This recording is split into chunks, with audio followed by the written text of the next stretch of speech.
कृष्ण हरे हरे हरे राम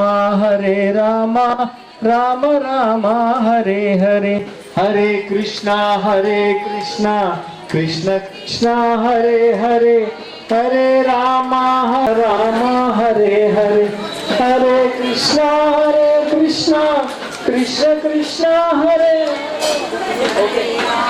कृष्ण हरे कृष्ण कृष्ण कृष्ण हरे राम राम हरे हरे हरे कृष्ण हरे हरे राम राम राम हरे हरे हरे हरे हरे राम कुंज बिहारी जय राधा माधा गिरिवरधारी जय वनचारी यमुना तीरा वनचारी जय राधा माधव कुंज बिहारी हरे कृष्ण कृष्ण कृष्ण हरे हरे हरे राम राम राम हरे हरे हरे कृष्ण कृष्ण कृष्ण हरे हरे हरे राम राम हरे हरे हरे कृष्ण हरे हरे राम राम हरे हरे जय राधा रामन राधे जय गौर निताय जय गौर निताय जय प्रभुपाद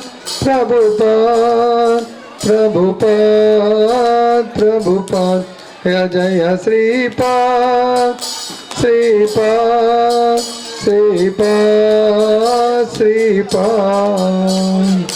जय बोलो युग धर्म हरिनाम संकीर्तन की जय।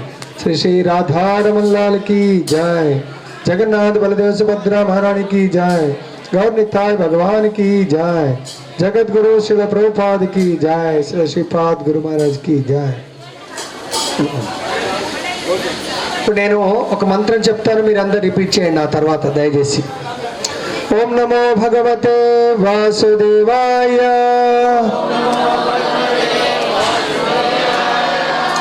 ఓం నమో భగవతే వాసుదేవాయ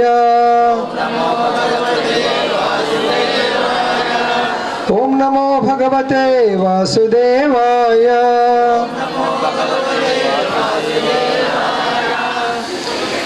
ఈ యొక్క శ్రీకృష్ణ జన్మాష్టమి వేడుకలు ఉత్సవాలు భక్తి వేదాంత ఇన్స్టిట్యూట్ ఆధ్వర్యంలో గత 10 సంవత్సరాల నుంచి అంటే దాదాపుగా 2016 నుంచి జరుపుతున్నాము. నిజామాబాద్ పట్టణంలో మొట్టమొదటగా అంటే మనం హరే కృష్ణ వారి ఆధ్వర్యంలో అంటే భక్తి వేదాంత ఇన్స్టిట్యూట్ ఆధ్వర్యంలో మొట్టమొదటగా మనమే ఇక్కడ సిటీలో స్పెషల్గా కండక్ట్ చేశాము. అప్పటి నుంచి ఇప్పటి వరకు నిరాటంకంగా మనము భగవంతుడి యొక్క ఆవిర్భావ దాని భాగంగా ఈరోజు పొద్దున్న నుంచి మనము మంగళారతి జరుపుకున్నాము. తర్వాత భగవంతుడి యొక్క గురు పూజ, శ్రీమద్ భాగవత యజ్ఞము, తర్వాత ఇందాక మీరు చూశారు భగవంతుడికి ప్రీతికరమైనటువంటి అభిషేక యజ్ఞ కార్యక్రమాన్ని మనందరం కలిసి జరుపుకున్నాము. ఇప్పుడు భగవంతుడికి అన్నిటికంటే ప్రియమైనటువంటిది భగవంతుడి యొక్క గీతా యజ్ఞము. మరియు ఎందుకు గీతా యజ్ఞము ఎవరు ప్రారంభించారు? మొట్టమొదటిగా కృష్ణ భగవానుడు. ఎక్కడ?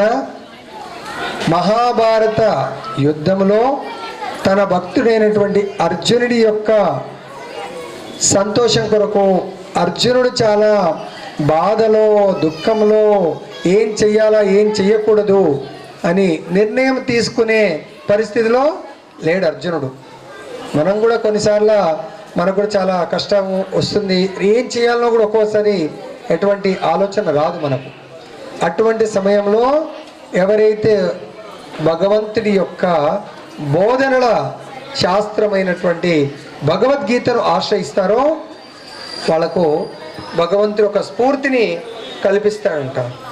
సో ఎంతోమంది సైంటిస్టులు, ఎంతోమంది గొప్ప గొప్ప చదువుకున్న వాళ్ళు ఈరోజు మన దేశం కాదు పాశ్చాత్య దేశాల వాళ్ళు అంటే ఫారిన్ కంట్రీస్లో, యూనివర్సిటీస్లో, స్కూల్స్లో భగవద్గీత బోధనలను ప్రారంభిస్తున్నారు. ఎందుకు?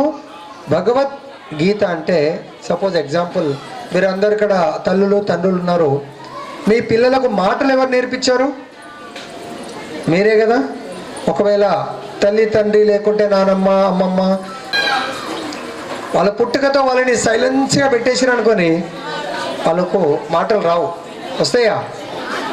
వాళ్ళు మాట్లాడకున్నా నాన్న కన్నా చూడు నాన్న ఇదిగో నాన్న, వాడు ఏమి జస్ట్ ఇలా చూస్తాడేమో, నోరు మెదిపి ఏం మాట్లాడలేడు. మాట్లాడగలుగుతాడా? అయినా మనము లేకుంటే వీడియో కాల్ చేస్తారు ఫారిన్లో ఉంటే, చూడు చూడు నాన్న కన్నా ఏదో మాట్లాడుతూ ఉంటాం. వాడేమైనా మాట్లాడతాడా? అలా అని మనం మాట మానేస్తామా? ఎవరైనా చూస్తే పక్కకి ఎవరైనా మాట్లాడుతున్నారేమో అనిపిస్తుంటుంది, కానీ వీడియో కాల్లో మాట్లాడుతూ ఉంటారు. వాడు చిన్నోడు, అప్పుడే వాడు నెలలలో ఉంటాడు, కానీ వాడితో మాటలు మాట్లాడతారు. స్పందన ఉంటుందా? ఉండదు. అయినా మనము ఏదో ఒక రోజు వాడు మన మాటలకు స్పందిస్తాడు, తిరిగి మాట్లాడతాడు అని చిన్న చిన్న మాటలు వాళ్ళ లోపల స్టార్ట్ అవుతుంది. ఏమని? అమ్మ, అత్త అంటే చిన్న 2 అక్షరాల మాటలు ప్రారంభిస్తాడు. ఏమంటారు? ప్రభుజీస్ మదర్స్. కరెక్టేనా? మీకు అనిపించవచ్చు ఈరోజు కృష్ణుడి యొక్క అభిషేకం చేసాము, కృష్ణుడి దర్శనం చేసుకున్నాము, కృష్ణుడు మాట్లాడతలేడు, దర్శనం చేసాం మాకేం పలకరించట్లేదు. మీరు సంవత్సరంలో ఒక్కరోజు మాట్లాడితే భగవంతుడితో భగవంతుడు ఎలా పలుకుతాడండి? ఆలోచించండి. మీరు మీ బాబులు కానీ అమ్మాయి కానీ మనవరాలు కానీ ఒక్కరోజు మాట్లాడి మళ్ళీ అసలు వాళ్ళ ముఖం చూడకుండా మాట్లాడకుండా వాడికి మాటలు వస్తాయండి. ప్రతిరోజు వాడు మెలుకున్నంత సేపు వాడితో మాట్లాడడానికి ప్రయత్నం చేస్తాం. అదేవిధంగా ఇక్కడ ఎందుకంటే మనము భగవంతుడితో నిత్యము మాట్లాడడానికి ప్రయత్నం చేసినట్టయితే తప్పకుండా భగవంతుడు ఒకానొక రోజు మీతో మాట్లాడతాడు. దాని లీల ఈరోజు కేవలం లీలలు మనం చర్చిద్దాము. లీలలు చర్చించడం వల్ల మనకేంటి లాభం? భగవంతుడి యొక్క లీలలు చర్చించడం వల్ల మనకు ఏమి లాభం ఉంటుందంటే, భగవద్గీతడు మనకు 4వ అధ్యాయంలో 9వ శ్లోకంలో మనకు భగవంతుడు చెప్తున్నాడు. భగవంతుడి లీలలను అలా మనము వినడము, తర్వాత దాన్ని స్మరించడము, గుర్తు పెట్టుకోవడం వల్ల జన్మ కర్మ చ మే దివ్యం ఏవం యో వేత్తి తత్వతః త్యక్త్వా దేహం పునర్జన్మ నైతి మామేతి సో అర్జున. అర్జునుడు ఎవరు? మనందరికీ ప్రతినిధి. సపోజ్ ఇక్కడ మన ఎమ్మెల్యే గారు ఉన్నారండి, ఎంపీ గారు ఉన్నారండి. ఎమ్మెల్యే గారు మన యొక్క అర్బన్ ఏరియాకు ప్రాతినిధ్యం వహిస్తారు, రూరల్ అయితే రూరల్ ఏరియాకు. అసెంబ్లీలో సపోజ్ మనం లోకల్గా ఎంత జనాభా ఉంటుంది మామూలుగా? అర్బన్లో ఎన్ని లక్షల్లో ఉంటుంది కదా? 3 లక్షలు. అంతమందికి 3,50,000. 3 లక్షలు అనుకుందాం. 3 లక్షలకు ఒక్క వ్యక్తి వెళ్ళి రిప్రజెంట్ చేస్తున్నాడండి. అవునా కదా? మనం ఒప్పుకుంటున్నామా మా ప్రతినిధి అని?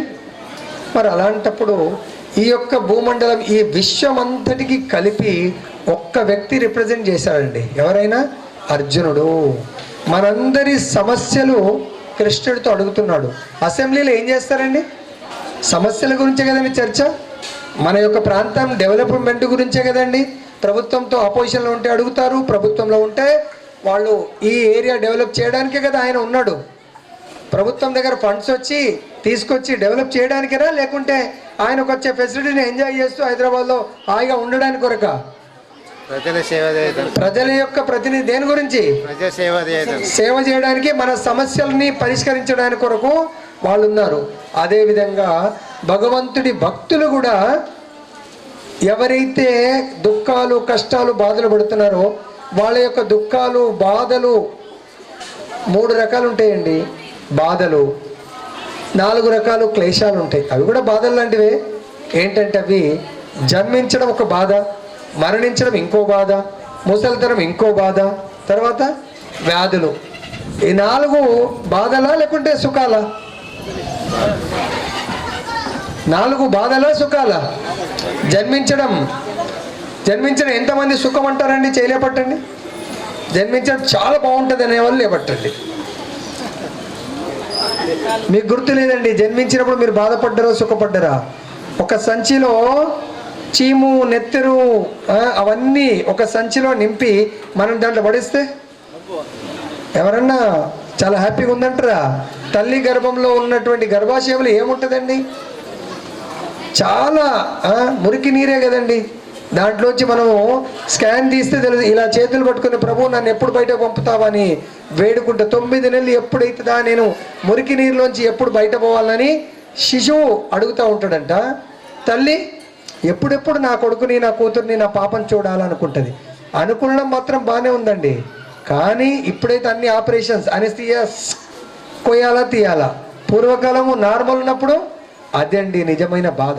ఇది బాధ తెలియదు, కానీ తర్వాత పాపం దాన్ని ఏమంటారు, అనెస్థిసియా పవర్ పోయిన తర్వాత వాళ్ళకు కూడా కష్టాలు తప్పవు. ఆ కొట్లు ఇటు తిరగనియవు, ఒట్టు తిరగనియవు, నడవనియవు. అవునా కదా? అదే నార్మల్ డెలివరీ వాళ్ళకు ఎంత కష్టం అదంటే అది వద్దురానైనా ఇంకోసారి డెలివరీ వద్దనుకుంటారు. మళ్ళీ ఈ బాధ మర్చిపోయి ఇంకో పాప పుడితే బాబు కావాలా, బాబు పుడితే పాప కావాలా, లేకపోతే 2 కావాలా, ముగ్గురు కావాలంటారు. కాబట్టి నా జన్మ సుఖం ఉండదు, తర్వాత జన్మించే బాబుకు సుఖం ఉండదు, జన్మనిచ్చే తల్లికి సుఖం ఉండదు కదా. ప్రెగ్నెన్సీ వచ్చినప్పటి నుంచి కష్టాలే కదా. తర్వాత మరణం అంట 40 తేళ్ళు ఒక్కసారి కొడితే ఏదైతే కష్టం ఉంటుందో బాధ అంత భరించరానటువంటి బాధ అండి. మరణము మరణించే వాళ్ళకు ఉంటుంది, ఆ మరణాన్ని చూస్తున్న వాళ్ళ బంధువులకు కూడా ఉంటుందండి. ఎవరన్నా మా బంధువులు చనిపోయారండి, మంచి పని అయిపోయిందని ఎవరన్నా అనగలుగుతారా? ఎవరు అనలేరండి. కాబట్టి జన్మ బాధనే, మరణము బాధనే. తర్వాత పాపం ఓల్డ్ ఏజ్ వచ్చింది, మీరు వయసు, ఈ 4 నుంచి బయటపడాలా. నంబర్ 1. 2 ఆధ్యాత్మిక మానసిక కష్టము, శారీరక, లేకుంటే ఇంకెన్నో రకాలుగా ఇక పక్కోళ్ళతో కష్టము, యారాలతో కష్టము, అన్నదమ్ములు ఆస్తికము పంపుకు ఫైటింగ్ చేస్తూ ఉంటారు, వీళ్ళతో కష్టము. రాత్రి మధ్యాహ్నం భగవంతుని ప్రే చేసిన ప్రభు ఏమన్నది, జర మమ్మల్ని కాపాడు, మమ్మల్ని ఒక్కసారి ఒక కన్ను పెట్టు, ఏదన్నా వర్ణుడు అట్లీ మా గీతాభవన్ మీద సుదర్శన చక్రం పెట్టి వేసి ఆపు, వర్షం పడకుండా. హరిబోల్ హరిబోల్. సంపూర్ణ కరుణ కృప మన మీద అందరి మీద ఉంది. హరిబోల్. తర్వాత ఇది ఆది దైవిక, అంటే అపగలుగుతామా? ఏ సైన్స్ కూడా అపగలుగుతుందా? ఎవ్వరు అపగలుగుతుంది. కరువు కడగలవచ్చు, దాన్ని ఎలా అండి తట్టుకోలేము. కాబట్టి ఒక్కసారి మనిషి ఇచ్చినగా ఫేస్ చేయాలి. ఇప్పటివరకు మృత్యు జయించిన వాడు ఎవడైనా ఉన్నాడా ప్రపంచంలో? ఎవరు లేదా. ఈవెన్ కృష్ణుడికి క్లోజ్ బంధువు, సొంత చెల్లె ఎవరండి? కృష్ణుడి చెల్లె ఎవరు? కృష్ణుడి చెల్లె సుభద్ర. మనమైతే ఏం చేస్తామండి, మన చెల్లె కొడుకు ఏమన్నా ఆపదలో ఉన్నా అంటే పోయి రక్షిస్తాము, హాస్పిటల్ ఏదో చేస్తాం. కానీ స్వయం భగవంతుడండి, పరమాత్ముడండి, పరమేశ్వరుడు మంది చుట్టుముట్టారు, కానీ భగవంతుడు తెలియదా? తెలుసు. ఎందుకు? ఆ అభిమన్యుడి లోపల కూడా పరమాత్మనే ఉన్నారు, కానీ రక్షించారా? రక్షించలేదు. ఈ భగవంతుడి యొక్క మాయ నుంచి ఎవ్వరు కూడా రక్షింపబడరు. దానికి ఏమంటాడంటే భగవంతుడు మాయా మేతాం తరంతితే. ఇది భగవంతుడి మాయా ప్రపంచం.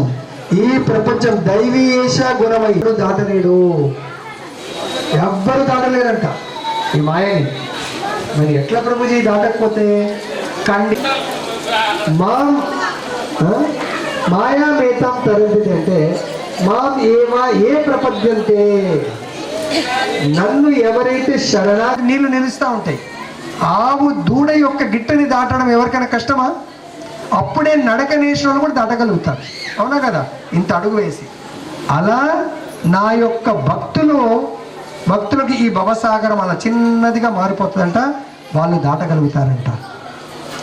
సో కాబట్టి భగవంతుడు ఇటువంటి నా లీలలో ఎవరైతే శ్రవణం చేస్తారో, వింటారో, వాళ్ళు జీవించుండగా సుఖంగా ఉంటారు, మరణం ఏదైతే తప్పదు, మరణించి మళ్ళీ నెక్స్ట్ చిన్నగా ఉన్నప్పుడు ఒక 3-4 సంవత్సరాల ఏజ్లో ఉన్నప్పుడు ఇక్కడ వ్రజమండలం బృందావనం నందిగాంలో ఉన్నప్పుడు వాళ్ళ ఇంటికి ఒక పళ్ళమ్మే ఆవిడ వస్తుందంట. పల్లెలో పళ్ళు తీసుకోండి అని చెప్పేసి కృష్ణుడు అక్కడ ఉన్నప్పుడు. అప్పుడు కృష్ణుడు ఆమె ఎంతమందికి వెళ్ళి అడిగినా ఎవ్వరూ తీసుకోవట్లేదంట పళ్ళు. ఆమె ఏ రోజుకు ఆ రోజు పళ్ళమ్మి ఆమె వచ్చిన సంపాదనతో భోజనం చేసేదంట ఆవిడ. సో పాపం ఎవ్వరు తీసుకోకపోతే నిరాశ నిస్పృహలకు లోనై కృష్ణుడి వాళ్ళ ఇంటి ముందు నుంచి పళ్ళ గంపలో పళ్ళు పెట్టుకొని పోతుందంట. అప్పుడు భగవంతుని ప్రార్థన చేసిందంట, ప్రభు ఈరోజు నన్ను ఉపవాసం ఉంచుతారా మీరు? అప్పుడు ఆయన నోట్ల నుంచి మాటలు రావట్లేదంట. అరే బాబు, ఇగో నీ కొరకు ఈ తాడు పెడుతున్నాము, దాంట్లో భయాన్ని పట్టుకో, పైకి వచ్చేసి. వాళ్ళ ఇంటి మీద తిరుగుతుందంట హెలికాప్టర్. వాడు పట్టించుకోవట్లేదంట. ఏమంటే నేను రాను. ఎందుకు రానైనా లేదు నా కృష్ణుడు వస్తున్నాడు, రక్షిస్తాడు అన్నాడు. అరే నైనా తర్వాత నైనా ఇదే కృష్ణుడు పంపిండు అనుకో, అట్లా కుదరదు. కృష్ణుడా, నువ్వు ఆ కృష్ణుడివి, ఆ కృష్ణుడే వస్తాడు కాపాడుతాడు అంటున్నాడంట. సరే వీడు పరమ మూర్ఖుడున్నాడు అని వదిలేసి వెళ్ళిపోయాడంట. ఇంకా 2 గేట్లు ఎత్తిండ్రు. వర్షం వచ్చి వరద నీరు వచ్చి కొట్టు కొడితే ఈడ మునిగిండంటే ఈడ శవమే తేలిండి. మళ్ళీ ఇంకా ఇట్లా మునుగు కూడా తేలి లేదు. ఇక ఆ కొట్టు కొడితే తెప్ప లోపలికి వెళ్ళిపోయినట్టు ఆడ అన్నో తేలిండి. ఇక శవం కూడా దొరకలేదంట. ఏడు తేలిండి తెలుసా ఆయన? ఎక్కడ దొరికిండు తెలుసా మీకు? నరకంలో దొరికిండంట ఆయన. ఎక్కడ దొరికిండు? నరకంలా. భక్తుడే పాపం, కానీ మొండి భక్తుడు. కానీ మొండి అంటే మూర్ఖ భక్తి చేయొద్దండి. అందుగురించే ప్రతి ఒక్కరికి ఒక గురువు, ఒక ఆచార్యుడు ఉండాలా. ఆయన చెప్పిన విధంగా నడుచుకుంటే ఇలా మూర్ఖంగా ఉండదన్నట్టు. నరకంలో వెళ్ళి అప్పుడు యమదూతలు, మంచి భక్తుడే, ఎటువంటి తప్పులు చేయలే పాపం, భక్తి చేసాడు కానీ కొంచెం సెంటిమెంట్ మూర్ఖంగా ప్రవర్తించాడు. అయితే నరకంలోకి తోస్తున్నప్పుడు అప్పుడు గుర్తొస్తుందంట, అనన్యాసింతయంతో మామేజన పర్యుపాసతే తేషాం నిత్యాభియుక్తానం యోగక్షేమం వహామ్యం. హే కృష్ణ, నువ్వు భగవద్గీతలో చెప్పింది నువ్వు పాటించట్లేదు. నువ్వు నా యోగక్షేమాలు, భక్తుల యోగక్షేమాలు చూస్తాను. నేను నరకంకి వచ్చిన ఇప్పుడు నన్ను నరకం లోపలికి దోస్తున్నారు. అప్పుడు కృష్ణుడు ప్రత్యక్షమైన. కృష్ణుడు గుర్తు చేస్తే ప్రత్యక్షమవుతాడు. కృష్ణుడు గుర్తు చేసి అప్పుడు కనబడంట, ఏంటి కృష్ణ, ఇంత మోసమా, ఇంత అన్యాయమా, ఇంత నీ భక్తి చేసిన వాళ్ళను ఆదుకుంటాను, రక్షిస్తాను, నన్ను రక్షించలేదు అన్నాడంట. అప్పుడు కృష్ణుడు అనంట, అబద్ధం ఆడొద్దు, నేను నిన్ను రక్షించడానికి వచ్చాను. ఎక్కడ రక్షించను? ఏమన్నా సీసీ కెమెరా చూపెట్టు, ఏడున్నా, నాకు ఇప్పుడు కనబడుతున్నావు అంటే భగవంతుడు అంట, మరి మూర్ఖ, భక్తి అడ్డగోలు భక్తి చేయొద్దురా నాయన. అందుగురించే ఓ గురువుని పట్టుకొని భక్తి చేయాలా. ఆ గురువు చెప్తాడు ఏంటిది ఏం కదా అని చెప్పేసి కదా. ఇప్పుడు కొంతమంది ఎలక్ట్రీషియన్ పని చేస్తున్నారని చెప్పేసి ఆ ఎలక్ట్రీషియన్ ఏం చేసిండండి, మెయిన్ పని చేసి వైర్లు పట్టుకొని పని చేస్తూ ఉన్నాడు. కొత్తగా అదే రోజు వాడి దగ్గర అసిస్టెంట్ జాయిన్ అయినాడు. అరే కొంచెం నువ్వు ఆ రూమ్లో జర చూడిపో, ఇది కనెక్టివిటీ చూద్దామంటే అక్కడ వాడు స్విచ్ ఆఫ్ చేయకుండా డైరెక్ట్ వైర్లు తీసి కనెక్ట్ చేయడానికి పోయిందంట. ఠమ్ అని శబ్దం వినబడ్డదంట. కరెంట్ షాక్ వచ్చి వీడు పోయి అరే అన్నంత పనే చేసిండు, వీడు మూర్ఖుడున్నాడు, వాడికి చెప్పాల్సిండే నాయన స్విచ్ ఆఫ్ చేసి, వీడు చెప్పడం మర్చిపోయాడు. వాడు తీస్తే డైరెక్ట్ చూసిండు కదా, వైర్లను ముడుతున్నాడు, జాయింట్ చేస్తున్నాడు. వాడు కూడా జాయింట్ చేస్తూ ఉంటే ఏమైంది, కరెంట్ షాక్ వచ్చి ఆ గోడకు డబ్బాను కొట్టుకుంటూ పోయి, ఏమరా నాయన నువ్వు పిచ్చోడు ఉన్నా అంటే, సార్ నువ్వు కూడా చేస్తున్నావు కదా సార్, నేను కూడా చేసినాను అంటే. అట్లా మనం కూడా అలా చేస్తాం. అప్పుడు కృష్ణ అంట, వారి మూర్ఖ, నేనేరా వచ్చింది అప్పుడు, నిన్ను అందరినీ ఊరోళ్ళందరూ నిన్ను రక్షించడానికి రాలే, ఎవరి కష్టాలు వాడు పరిగెత్తిరు, ఎవరి ఫ్యామిలీని తీసుకొని, మీ ఫ్యామిలీని నిన్ను వదిలేసి పారిపోయినరు, వచ్చింది నేను పిలవడానికి, మారు వేషంలో వచ్చాను రారా నాయన పోదామని. నా మారు వేషాన్ని నువ్వు గుర్తించలేకపోయావు, నేను వచ్చి నేను రక్షిద్దామంటే నేను రాను అన్నావు. తర్వాత మొదటిసారి నిన్ను వచ్చి రారా నాయన నీ చేయి పట్టుకొని తీసుకుని వెళ్దామంటే రాలేదు. రెండవసారి ఎవడికంత ధైర్యం ఉందిరా, నీళ్ళల్లో బోట్ తీసుకొని వచ్చేది, ఎవడి ప్రాణాలు వాడు అరిచేతుల్లో పెట్టుకొని కొండ మీద ఉంటే నీకు వస్తాడా, నేనే వచ్చాను, ఆ బోటు డ్రైవర్ని నేను నీ దగ్గరికి రక్షించడానికి వస్తే నన్ను గుర్తించలేదు వాడంట. స్వామి మరి ఈ రూపం వేరే ఉంది, ఆ రూపం వేరే ఉంది. అరే నా అనంత రూపాలు ఉంటాయిరా బాబు. అందుగురించే భాగవతము భక్తుల ద్వారా తెలుసుకోవాలా నేను ఏ రూపంలో వస్తాను అనేది. అన్ని రూపాలు నాయే. కాబట్టి బోట్ నడిపించుకుంటూ వస్తే నువ్వేమన్నావు, నేను రాను కృష్ణుడే రావాలన్నావు. ఫస్ట్ రక్షిస్తాం రా నాయన, తర్వాత చెప్తా. నువ్వు బోట్ ఎక్కు. నువ్వు బోట్ ఎక్కి ఉంటే నీకు చెప్పేవాడిని నేనే కృష్ణుడని. ఇక బోట్ ఎక్కకపోతే నేనేం చేస్తా? అప్పుడు నీకు ఛాన్స్ ఇచ్చాను. తర్వాత లాస్ట్కి నిన్ను వదిలిపెట్టలేదు. హెలికాప్టర్ కూడా నేనే ఎవడు వస్తారో నాయన? మీ ఊరికి హెలికాప్టర్ వస్తుందా? పెద్ద సిటీలోనే మునిగిపోతుంటే ఆడ సిటీలో ఎమ్మెల్యే ఎంపీలు మినిస్టర్లను చూస్తారా? నిన్ను ఇక్కడ ఉన్న మామూలు పని చేసుకొని బతికేవాడివి నీ కొరకు హెలికాప్టర్ వస్తుందిరా నాయన? పెద్ద పెద్ద మినిస్టర్స్కే వస్తలేదు, నీ కొరకు వస్తుందా? హెలికాప్టర్ కూడా నేనే తీసుకొచ్చిన. అప్పుడు కూడా నువ్వు గుర్తించలేవు. స్వామి నన్ను మన్నించండి స్వామి, క్షమించండి స్వామి. పోయింగా ఇప్పుడు నాడు నా వైకుంఠంకు. అక్కడి నుంచి వైకుంఠం భగవంతుడు అక్కడ కూడా వదిలిపెట్టలేదంట. నరకంకి వచ్చి భగవంతుడు ఆ భక్తుడిని రక్షించాడంట. హరి బోల్. అదండి భగవంతుడి యొక్క భగవద్గీత యొక్క సారము. Prabhuji what is the position చెప్తారు.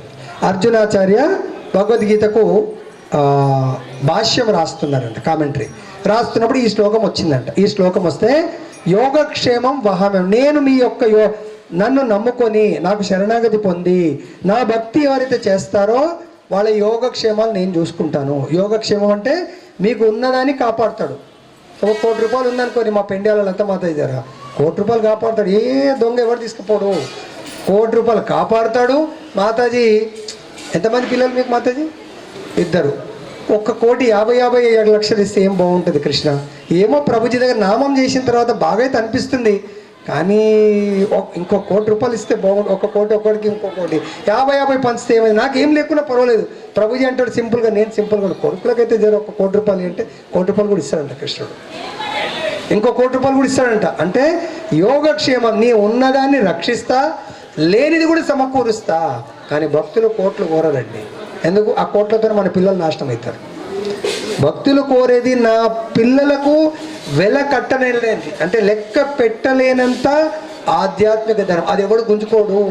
₹1,00,00,000 అంటే మనం ఉన్న తర్వాత ఓకే నువ్వు భక్తురాలివి, వాడికి నీ యొక్క ఆశీస్సులతో వాడి రూపాయలు ఎవడు గుంజుకోడు అనుకోండి. మనం లేని రోజు వాడికి చెడు కర్మ ప్రారంభం అవుతుంది. అవన్నీ కూడా నీళ్ళలో పోసినట్టు అయిపోవచ్చు. కానీ వాడు భక్తి చేసుకుంటే %1 ₹1 కూడా భక్తి ఎవడు లాక్కోలేడు. అయితే భగవంతుడు ఆ అర్జునాచార్య రాస్తూ భగవంతుడు వచ్చి కాపాడుతాడా అని, ఆయన ఎందుకు స్వయంగా వస్తాడు అని రాసి ఇట్లా కొట్టేస్తాడంట. ఆయన ఎందుకు వస్తాడు అబ్బా, ఎవరైనా పంపిస్తుండొచ్చు అని అలా కొట్టేస్తే గీత ఇలా కొట్టి ఆయన నది స్నానానికి, పూర్వకాలం నదులే కదా, కృష్ణ బలరాములు ఇద్దరు పూర్వకాలము ఏదైనా సామాన్లు మోసుకురావాలంటే కావడిలాగా ఉండేది. ముందర వెనక సామాన్లు మోసుకొని తీసుకొచ్చేవాళ్ళు. అలా చెరొక్క సైడు ఒక్కొక్కరు కూరగాయలు పప్పులు ఎన్నో. వాళ్ళు ఎంత ఏజ్ అంటే జస్ట్ ఒక 10 సంవత్సరాల ఏజ్. అట్లా చిన్నపిల్ల ఎంత అందంగా ఇట్లా చూస్తే ఇట్లా ముద్దు పెట్టుకోవాల్సిన అనిపిస్తుంది. చాలా వజన్ మోయలేకపోతున్నంట. అరే గురువుగారు మీరు అర్జునాచార్య శిష్యులా? అవునమ్మా. మరి గింత వజన్ ఎత్తిండా? ఆయన ఇంత క్రూరంలాగా గింత కఠినాత్ములాగా వ్యవహరించిన? అమ్మా మీకు తెలియదమ్మా ఆయన సంగతి, మేము మోయలేము అంటే మమ్మల్ని కట్టుతో కొడితే చూడు గీతలు పడ్డాయంటే చూపెడతారంట. ఇట్లా మొత్తం ఇట్లా రెడ్గా గీత పడ్డదంట. నిజంగా ఇట్లా పెన్నుతో ఇట్లా గట్టి గీత పెడితే ఏమవుతుంది? పేపర్ చినిగినట్టు అవుతుంది. అవునా, సరే సరే ఆయన పని చెప్తారా అని మీరు ఈ లోపల కాలు చేతులు కడుక్కొని, ఆయన మీకు పనులు ఫలాలు అన్నీ ఉన్నాయి కదా, మీకు ప్రసాదం పెడతాను. లేదు లేదమ్మా ఇంకో పని చెప్పిండు, ఈయన్నే ఉంటామంటే 1 వాత కాదు 2 వాతలు పెడతాడు ఆయన. మేము పోతామమ్మా, ప్రసాదం వద్దు, అర్జెంట్ పని చేయాలి మేము. ఎంత చెప్పినా వినకుండా వెళ్ళిపోతానంట. ఈ లోపల గురువుగారు వచ్చిందంట. వచ్చేసరికి ఆయన రావడం లేట్ అయింది. వంట చేసుకున్నది ఆయన మీద కోపంతో వేస్తున్నాడు. ఆయన మనకు అప్పుడు అనిపిస్తుంది కదా, భర్త మీద కోపం ఉంటే ఆయన వచ్చిందాకే ఆయనకి నేను పెడతాడు, వేసుకుంటాడు, తింటాడు. లేకపోతే మనకేం చేసేది? అన్నీ చేస్తూ ఉంటే ఆయన నెత్తి మీద కూర్చుంటున్నాడు. పో నేను తిని సపదా పడుకుంటా అని చెప్పి వాళ్ళు వచ్చి ఏ లొల్లి పెడతాడు. మళ్ళీ ఆయనతో తినకుండా లొల్లి పెట్టిండు అనుకోని కష్టం అని చెప్పి మంచిగా తింటుందంట. ఆయన వచ్చి ఏంటి ప్రతిరోజు నేను తిన్న తర్వాత నాకు వడ్డించిన తింటావు, ఈరోజు ముందే తినేస్తున్నావు అంటే నీతో నేను మాట్లాడపు. ఏమైంది ఏం కథ? గంత చిన్న పిల్లలు ఎంత నీ శిష్యులైనంత మాత్రాన అంత వజనెత్తి పంపిస్తావా? వజనం ఎత్తడింది నా శిష్యులేంది, నేనే ఇంకా శిష్యుని కాలేదు, నాకు శిష్యులేంది, నేను గురువునే కాదు నేను అంటే. లేదు లేదు, మరి ఒక ఇద్దరు పిల్లలు వచ్చారండి, నువ్వు వాళ్ళకి పంపలేదా? పంపలేదు, నేనెందుకు పంపినండి? అవన్నీ చూస్తే ఎవరు వచ్చారంటే ఒక అబ్బాయి, ఇప్పుడు మేఘాలు ఎలా ఉన్నాయి అలా నీల మేఘ శ్యాముడిలాగా మేఘం కలర్లో ఉన్నాడు. ఇంకొక అబ్బాయి తెల్లగా మెరుస్తూ ఉన్నాడండి. ఎలా ఉన్నాడు? వాళ్ళని చూస్తేనే నాకు అసలు వాళ్ళని వదిలిపెట్టబుద్ధి కాలేదు, అలా ఉన్నారు. ఒక అబ్బాయి ఇట్లా నెమలి పింఛం పెట్టుకున్నాడు, ఇట్లా పిల్లని పోయి చెప్పుకున్నాడు. అవునా? ఇమ్మీడియట్గా ఆయన పోయి ఆ భగవద్గీత రాసిన కొట్టేసింది చూసినంట. డౌట్ వచ్చింది ఆయనకు, మహాత్ముడు ఆయన కూడా. అది చెరిపేయబడ్డదండి. ఆ గీత తుడిచిపెట్టి, ఈ గీత నువ్వేమన్నా నాకేం తెలుసండి, నేను ఈ భగవద్గీత దగ్గర నేనెందుకు వచ్చానండి? అరే మరి నేను ఇలా రాసి ఇలా కొట్టేశానంటే, వాళ్ళు ఎవరో కాదే, నువ్వు ఎన్నో జన్మల పుణ్యం చేసుకున్నావు. సాక్షాత్ కృష్ణ బలరాముల దర్శనం దొరికింది నీకు. హరి బోల్. ఆమె కళ్ళెమ్మట, నేను ఎంతో భక్తి చేస్తున్నా, నాకు దర్శనం ఇవ్వలే, భగవంతుడు నీకు దర్శనం ఇచ్చిండు, నువ్వెంత మహాత్మురాలివి, పుణ్యాత్మురాలివి అని భగవంతుడు చెప్పడం జరిగింది. కాబట్టి భగవద్గీత అంటే వట్టిది కాదండి, దయచేసి ఇది మీ అందరు కూడా ప్రతిరోజు చదవండి. మనం ఇప్పుడు ప్రారంభిస్తున్నాము. నెక్స్ట్ ఈ మంత్ 31వ తారీఖు నుంచి భగవద్గీత కోర్స్, అంటే గీతా అమృతం పేరు. గీతామృతాన్ని 108 రోజులు, అంతే, ఎక్కువ లేదు, 108 రోజులు మీరు అటెండ్ చేయండి.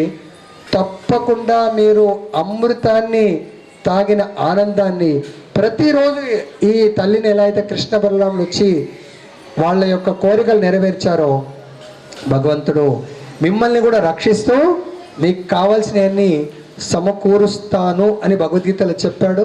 అదే మాటను నేను రిపీట్ చేస్తున్నాను. ఇంకొక శ్లోకం, ఫైనల్ శ్లోకంతో మనం ముగిద్దాము. భగవద్గీతలో ఇంకొక మాట ఇచ్చాడు భగవంతుడు.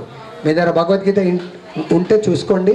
2వ అధ్యాయము 40 శ్లోకంలో చెప్తున్నారు, నేహాభిక్రమ నాశోస్తి ప్రత్యవాయో న విద్యతే స్వల్పమప్యస్య ధర్మస్య త్రాయతే మహతో భయాత్.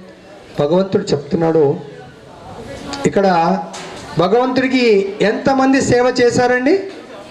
సేవ ఏదో రూపం, ధన రూపము, వస్తు రూపము, ఇప్పుడు ఏదో రూపంలో ఎంతమంది సేవ చేశారు? అభిషేకము. ఒకవేళ చేయకపోతే ఇప్పుడన్నా ఏమైనా సేవ చేసుకోండి. పత్రం, పుష్పం, ఫలం, తోయం. పళ్ళు తెచ్చిన పర్వాలేదు, పుష్పాలు తెచ్చిన పర్వాలేదు, లేదు ఈరోజు దాదాపు ఇంతమందికి భోజనాన్ని మనం ఏర్పాటు చేయడంలో మన వంతు ఉడత భక్తిలాగా చేస్తే కూడా పర్వాలేదు. భగవద్గీత ఏమంటే నేహాభిక్రమ నాశోస్తి ప్రత్యవాయోన విద్యతే.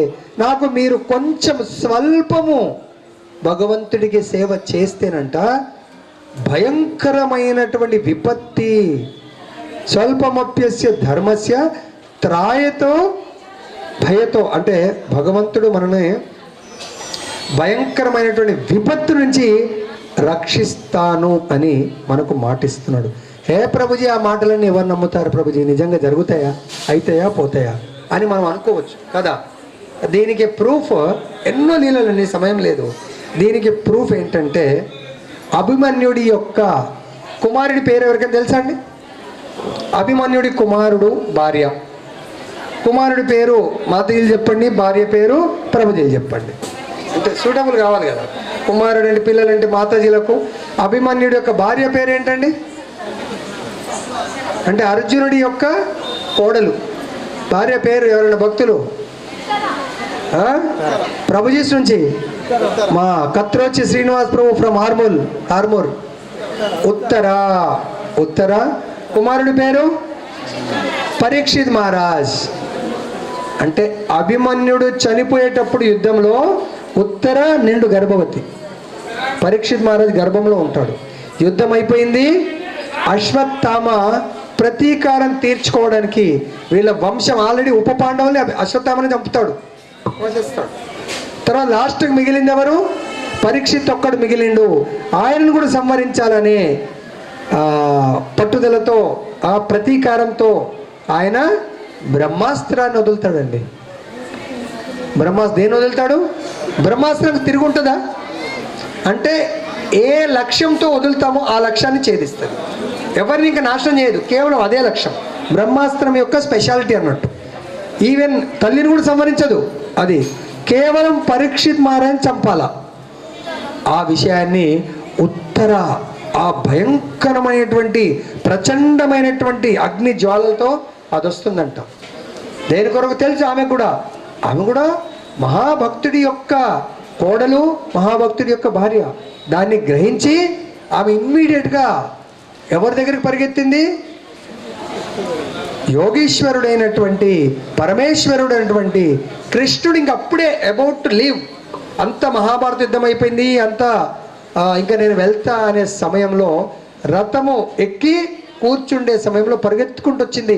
ఓ జగత్పతి, ఓ అనాథ రక్షక, ఓ యోగేశ్వర, మహాయోగి, జగత్పతి, జగత్పిత, పాహిమాం ప్రభో, రక్షించండి. ఎవరికి తెలియదు అది ఏం జరుగుతుందో, ఎవరికి తెలియదు. కేవలం కృష్ణుడికి తెలుసు, ఉత్తరకు తెలుసు. బ్రహ్మాస్త్రాన్ని విరమించేంత పవర్ ఉంది, కానీ సమయం లేదు. ఆల్రెడీ అది దరి చేరింది, ఇంకా లోపల ఎంటర్ అయిపోయింది అది విచ్ఛిన్నం చేయడానికి. ఎప్పుడైతే భగవంతుని సమీపించిందో ఉత్తర, భగవంతుడు ఏం చేశాడు? స్వల్పమప్యస్య ధర్మస్య త్రాయతో మహతో భయాత్. ఆమె యొక్క హస్బెండ్ భగవంతుడి కొరకు తనను తాను ఆయన సమర్పించుకున్నాడు మహాభారత యుద్ధంలో. ఆయనను రక్షించేవాడు అందరికంటే ముఖ్యుడు ఎవరండి? భర్తనే కదా. రక్షించే బాధ్యత భర్తనే లేడు. మరి భర్త లేనప్పుడు ఇంకొక భర్త ఉంటాడు. ఎవరైనా పతి, జగత్పతి. పతి అంటే పెళ్లి చేసుకున్నవాడు, జగత్పతి అంటే ఆత్మని రక్షించేవాడు. ఈ దేహంతో తాళి కట్టినవాడు భర్త. ఆత్మ సంబంధీకుడు, ఆత్మని ఎప్పుడు రక్షించేవాడు ఎవరు? జగత్పతి. జగత్తుకే పతి అయినా, పతి అంటే రక్షించేవాడు, గుర్తుపెట్టుకోండి. అప్పుడు భగవంతుడు అక్కడ అట్లనే ఉన్నాడు. ఆమె యొక్క ఆర్త నాదానికి ఇంకొక రూపంలో, చతుర్భుజ నారాయణుడి రూపంలో ఆమె గర్భంలోకి ఎంటర్ అయిపోయిందంట. ఎవరికి తెలియదు ఆయన గర్భంలో ఎంటర్ అయింది. కేవలం ఉత్తరకు మాత్రం తెలుసు. లోపల ఉత్తరకు తెలుసు, ఉత్తర గర్భంలో ఉన్నటువంటి పరీక్షితుకు తెలుసు. తన యొక్క గదని భగవంతుడు ఆ బ్రహ్మాస్త్రం చుట్టూ లోపల ఇంతే తిరుగుతూ ఉంది. తేజోవంతమైనటువంటి కాంతి ప్రజ్వలితా ఉంది. అసలు బ్రహ్మాస్త్రం అంటేనే కాంతి, భయంకరమైనటువంటి కాంతి. ఆ కాంతిని నిర్వీర్యం చేస్తాడు ఎవరు? కృష్ణ భగవానుడు. ఈయన చూస్తున్నాడు కాంతిలో, అరే ఎవరు ఈ కాంతి, ఎక్కడ ఉంది, అసలు ఎక్కడి నుంచి వస్తుంది? పరీక్షిత్ మహారాజు ఇట్లా పరీక్ష పెట్టి చూస్తా ఉన్నాడంట. అక్కడ భగవంతుడు పరీక్షిత్ మహారాజుకు గర్భంలోనే దర్శనమిస్తాడు. ఎప్పుడైతే ఇంకా ఆమె డెలివరీ అవుతుంది, ప్రతి ఒక్కరిని కూడా ఈయన భగవంతుడు నేను గర్భంలో చూసింది ఈయన అని ప్రతి ఒక్కరిని పరీక్షించి చూస్తాడంట. కాబట్టి ఆయన పేరు ఏమొచ్చింది? పరీక్షిత్తు అని పేరు వచ్చింది. ఆయన పేరు అర్థమైందా? సో కాబట్టి భగవంతుడు ఇప్పుడు ఒప్పుకుంటారా? ఎంత పరమ రక్షకుడు, పరమ దయాలు, పరమ పిత, జగత్పతి. కాబట్టి మనందరం కూడా చేయవలసిన పని ఒకటే అండి, భగవంతుడి యొక్క భగవద్గీతను మన జీవితంలో ఒక భాగంగా తీసుకోండి. ఎన్ని పనులున్నా పర్వాలేదండి. నా రిక్వెస్ట్, మీరందరూ ఆ పండ్లమ్మే ఆమెలాగా ధన సంపత్తులు, రక్షణ, ఎన్ని లీలలు చెప్పాము? పరీక్షిత్ మహారాజ్ది, ఇంకా అర్జునాచార్య, ఇంకా లీలలు ఉన్నాయి, సమయం లేదు. ఇలాంటి లీలలు మీ జీవితంలో కూడా మీరు అనుభవించాలంటే మీరు చేయవలసింది ఏమీ లేదండి. ప్రతిరోజు మనం తలపెట్టేటువంటి ఎవరైనా ఇప్పటికి కూడా ఇంకా రిజిస్టర్ చేసుకోకపోతే మన మాతాజీ కదమ్మా, ఫామ్ ఎక్కడుంది? ఆ ఫామ్ మాతాజీ. ఎవరన్నా భగవద్గీత 31 నుంచి మనము గీతామృతం ప్రారంభిస్తున్నాము. ఆ గీతామృతాన్ని, అమృతాన్ని దేవ దానవులు అమృతం కొరకు ఏం చేస్తారమ్మా? సముద్ర మతనం చేస్తారు. అప్పుడు విషం వచ్చింది, తర్వాత అమృతం వచ్చింది. కానీ ఇక్కడ విషం రాదు. కేవలం మేము ఇగో ఈ ఫామ్ మీ దగ్గరకు వస్తారు, ఇలా స్కాన్ చేసుకుంటే మీరు కూడా గీతామృతాన్ని ప్రతిరోజు, వారానికి 3 రోజులే, సోమవారము, బుధవారము, తర్వాత శుక్రవారము, మంచి రోజులు. సోమ బుధు మంచిదేనా? స్పెషల్గా మాతాజీలకు చాలా మంచిది. కదా. శుక్రవారం చాలా నిష్టగా ఉంటారు, సోమవారం కూడా చాలామంది పూజలు చేస్తూ ఉంటారు కదా, బుధవారం కృష్ణుడి రోజు.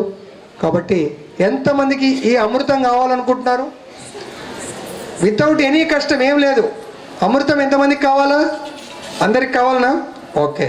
అయితే అమృతాన్ని పంచడానికి మా ఫామ్ ఇవ్వటం కాదమ్మా, స్కాన్ చేస్తే వాళ్ళు ఫామ్ ఇచ్చేస్తే ఏం చేస్తారు? ఫామ్లు ఏం చేయలేరు వాళ్ళ దగ్గర. చాలా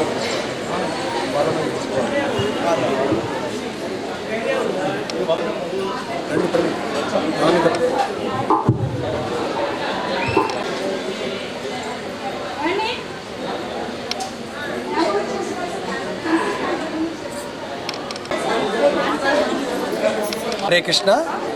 మేము భక్తి వేదాంత ఇన్స్టిట్యూట్ ఆధ్వర్యంలో గత 10 సంవత్సరాల నుంచి గీతా భవనంలో శ్రీకృష్ణ జన్మాష్టమి వేడుకలను జరుపుతున్నాము. వందల మంది ఈ యొక్క కార్యక్రమాల్లో పాల్గొని కృష్ణుడి యొక్క భక్తులుగా మారారు. సో ఈ యొక్క కార్యక్రమము పొద్దున 4 గంటల నుంచి మంగళారతి, భాగవతము, యజ్ఞము, తర్వాత భగవంతుడి యొక్క అభిషేక కార్యక్రమాలు, ఇప్పుడే మనము గీతా యజ్ఞాన్ని కూడా చేసుకున్నాము. ఇది ప్రతిరోజు కూడా ఈ కార్యక్రమాలను మేము ఆన్లైన్లో నిర్వహిస్తున్నాము. అంతేకాకుండా నిజామాబాద్ పట్టణంలో ఉన్నటువంటి భక్తులందరి కొరకు గీతా భవన్లో ప్రతి ఆదివారం రోజు 9 నుంచి 11 వరకు ఈ గీతాయజ్ఞ కార్యక్రమాలు, ఆధ్యాత్మిక కార్యక్రమాలు, భగవంతుడి యొక్క కథామృతాన్ని భగవంతుడి యొక్క భక్తులుగా కావడానికి కొరకు కావలసినటువంటి ప్రవచనాలు నేర్చుకోవడానికి వాళ్లకు విద్యా బోధనలు, విద్యార్థులకు కూడా మనము భగవంతుడి యొక్క భక్తి ఎలా చేయాలి అనేది మనం నేర్పిస్తూ ఉన్నాము. సో కాబట్టి ఈ ఇందూరులో ఉన్నటువంటి భక్తులందరితో మనవి ప్రతి ఒక్కరు కూడా ఈ ఆధ్యాత్మిక కార్యక్రమాలకు వాళ్ళు వచ్చి భగవంతుడి యొక్క కృపకు, భగవంతుడి ఆశీస్సులకు, భగవత్ కథామృతం వింటూ వాళ్ళు పాత్రలవ్వాలి. వాళ్ళందరూ కూడా సుఖ సంతోషాలతో వాళ్ళు వాళ్ళ ఇంట్లో నివసిస్తూ మన ఇంటినే భగవంతుడి నిలయంగా, మన యొక్క దేహాన్ని భగవంతుడి దేవాలయంగా, మన ఇందూరు పట్టణాన్ని నిజమైనటువంటి భగవంతుడి యొక్క మందిరంగా మనందరం కూడా సుఖశాంతులతో ఉండడానికి కొరకు ప్రతి ఒక్కరు కూడా కృష్ణ చైతన్యాన్ని పాటించడం. కృష్ణ చైతన్యం పాటించడం అంటే నిత్యము భగవంతుడి యొక్క నామాన్ని మనం జపించినట్టయితే భగవంతుడి యోగక్షేమాలు మనకు ఉంటాయి. దానికి భగవద్గీతలో చెప్తున్నాడు, అనన్యాసింత ఎంతో మాం ఏ జన పర్యుపాసతే తేషాం నిత్యాభియుక్తానాం యోగక్షేమం వహామిహం. మనందరి యొక్క యోగక్షేమాలను భగవంతుడు స్వీకరించడానికి రెడీగా ఉన్నాడు. మనం చేయవలసింది భగవంతుడి యొక్క నామాన్ని, భగవంతుడి యొక్క నామ రూప గుణ లీలలను మనందరము నిత్యము శ్రవణ కీర్తనలు చేసినట్టయితే భగవంతుడు మనందరినీ, మన ఫ్యామిలీస్ని రక్షించడానికి సిద్ధంగా ఉన్నారు. హరే కృష్ణ హరే కృష్ణ కృష్ణ కృష్ణ హరే హరే, హరే రామ రామ రామ హరే హరే.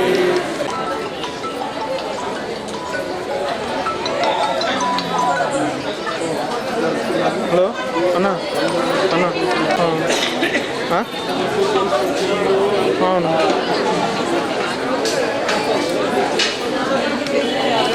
ఈయన ఉన్నాను తీసుకోగానే ఉండదు కానీ అప్పటిదాకా ఉంటుంది కదా, తీసుకోగానే కాదన్నా ఆపుతున్న ఊరు ఇప్పటికి పొద్దున్న చదువుకోవడం. ప్రణామం.